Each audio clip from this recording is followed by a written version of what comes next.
Une autre chose qui est importante à savoir, c'est qu'on a, d'après les statistiques, il y a une chance sur 5 qu'il y ait une fuite d'huile majeure au site de Old Harry. Maintenant, si j'avais une chance sur 5 à gagner $1 million, je serais pas mal excité. Okay? Ou si j'allais, par exemple, sortir dehors, puis j'avais une chance sur 5 qu'une voiture me rentre dedans, peut-être que je ne sortirais pas dehors. Donc, une chance sur 5, c'est quand même 20%. C'est quand même des assez grosses chances. Donc, il faut se poser la question, est-ce qu'on veut prendre le risque d'avoir une chance sur 5 qu'il y ait de l'huile qui se répande dans le golfe du Saint-Laurent, qui a un impact sur les poissons, sur l'industrie de la pêche, l'industrie du tourisme, puis l'économie des maritimes en général? Un autre fait, c'est que n'importe quand il y a une fuite d'huile dans un puits en mer, seulement environ 15% de l'huile est ramassée. Parce que si vous regardez ici, imaginez que l'huile sort du puits. Okay. Premièrement, un certain pourcentage de l'huile va finir à la surface de l'eau. Ça, c'est la seule partie de l'huile qu'on peut ramasser. Mais une autre partie de l'huile va rester sous l'eau. Il crée des gros nuages sous l'eau. Il y a de l'huile qui va venir en contact avec les poissons, puis ça ne sera jamais nettoyé. Parce que les poissons vont mourir, puis vont aller dans le fond. Il y a de l'huile qui va rester dans le fond de la mer. Donc, malgré nos efforts, puis malgré notre technologie qui n'a pas vraiment développé dans les années récentes, seulement 15% de l'huile qui coule va être nettoyée. Ça veut dire que l'autre 85%, il va rester dans le fond de l'océan, sur nos plages, sur nos plantes, nos poissons, etc. etc. Une autre chose à considérer, c'est que où est-ce que dans le golfe du Mexique, il fait toujours relativement beau, c'est l'été quasiment tout le temps, il n'y a pas de glace, donc faire un nettoyage est quand même relativement facile. Dans le golfe du Saint-Laurent, ben, on a l'hiver, nous autres, une grande quantité du temps. On a de la glace, on a des glaciers qui se déplacent, on a des ours polaires. Donc, faire un nettoyage d'une fuite d'huile l'hiver, c'est quasiment impossible. Alors, si le puits pèterait comme au mois de janvier, ben, c'est possible qu'on n'aurait pas l'opportunité d'aller commencer à nettoyer avant, je sais pas, le mois de mars, le mois d'avril. Quelque chose d'autre à garder en tête. Puis finalement, l'huile est un produit chimique qui est persistant. Qu'est-ce que ça veut dire persistant? Ça reste là. Ça reste là. Ou est-ce que, par exemple,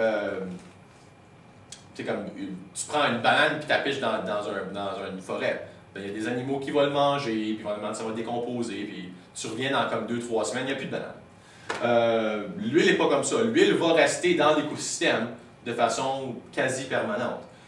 Tu regardes la fuite d'huile, il y a une fuite d'huile en 88, je crois, sur les côtes de l'Alaska. C'était un gros bateau qui s'appelait le Exxon Valdez, un gros pétrolier qui a eu un accident puis a coulé.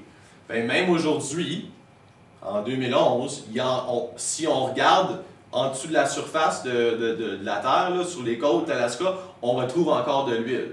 Ça fait comme au-dessus de 20 ans de ça. Donc, l'huile est très persistante. Donc, s'il y a une fuite, l'huile va rester là pendant très longtemps.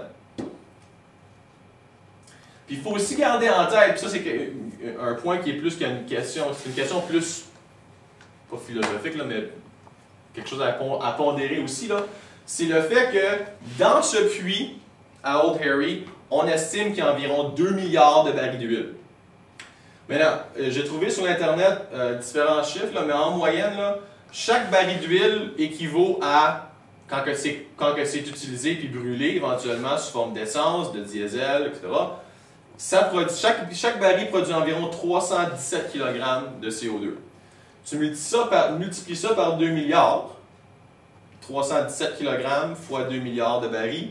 Tu ajoutes à ça la quantité d'énergie qui est requise pour extraire l'huile, pour raffiner l'huile, etc., etc.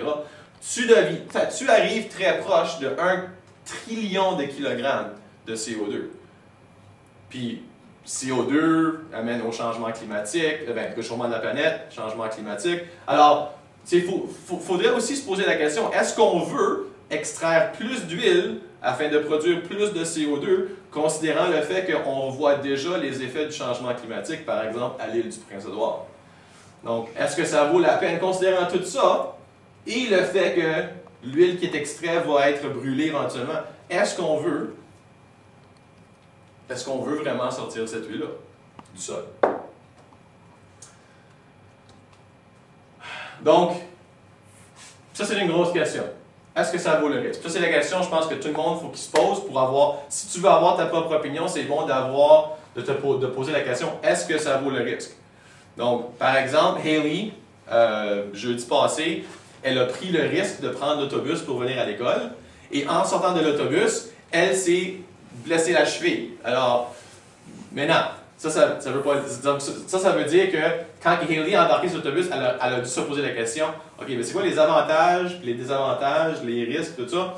Puis elle a décidé de prendre l'autobus, mais elle s'est quand même blessé la cheville. Tu fais du ski, par exemple. Mais tu sais qu'en faisant du ski, il y a le risque que tu perds contrôle, que tu te blesses. Mais tu prends ça en tête, puis tu réduis tes risques en portant un casque, en prenant des leçons. Avec ça ici, avec le puits d'huile à Old Harry, il faut penser à c'est quoi les avantages, c'est quoi les risques. Maintenant, on parle des risques depuis tantôt, mais c'est quoi les avantages d'extraire l'huile du puits d'Old Harry? Oui? Mettre plus d'huile pour Okay, faire du gaz ou pour chauffer la maison. C'est ça, notre société en ce moment a besoin d'huile.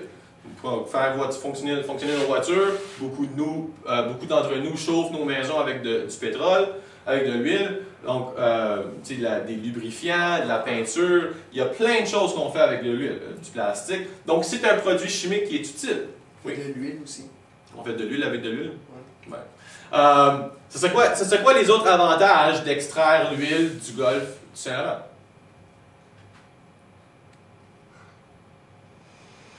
Faire de l'argent. Oui, faire de l'argent. Les ressources qui sont dans le fond de la mer nous appartiennent au Canada, appartiennent au gouvernement fédéral. Donc, puis à cause que c'est des terres, on a considéré que c'est les territoires marins du Québec, la compagnie privée qui va venir extraire l'huile du sol, pour chaque baril qu'ils vont sortir, il faut qu'ils payent un certain montant au gouvernement du Québec, puis un certain montant au gouvernement canadien, au gouvernement fédéral. Donc, ça va être une source de revenus. Ça va être beaucoup de revenus. Ça va être beaucoup d'argent. Okay? Puis aussi, tu peux faire l'argument que ça va créer de l'emploi. Il faut engager des gens pour travailler sur la plateforme. Il faut engager des gens pour faire la raffinerie, faire le transport. Donc, il y a des avantages à faire ceci. C'est pour ça qu'en ce moment, ça l'avance. Mais, il faut être capable de s'arrêter et de dire, est-ce que les avantages valent le risque? Sachant que les risques sont très réels, puis il y aurait des impacts assez importants. Puis ces impacts-là seraient non seulement pour l'île du Prince-Édouard, mais aussi pour toutes les provinces maritimes. Puis tu pourrais faire l'argument pour le Canada au complet, parce que l'industrie du tourisme, l'industrie de la pêche, c'est une grosse partie de l'économie des maritimes, qui est une assez bonne partie de l'économie canadienne. Donc ça va avoir un impact sur le Canada au complet s'il y a une fuite.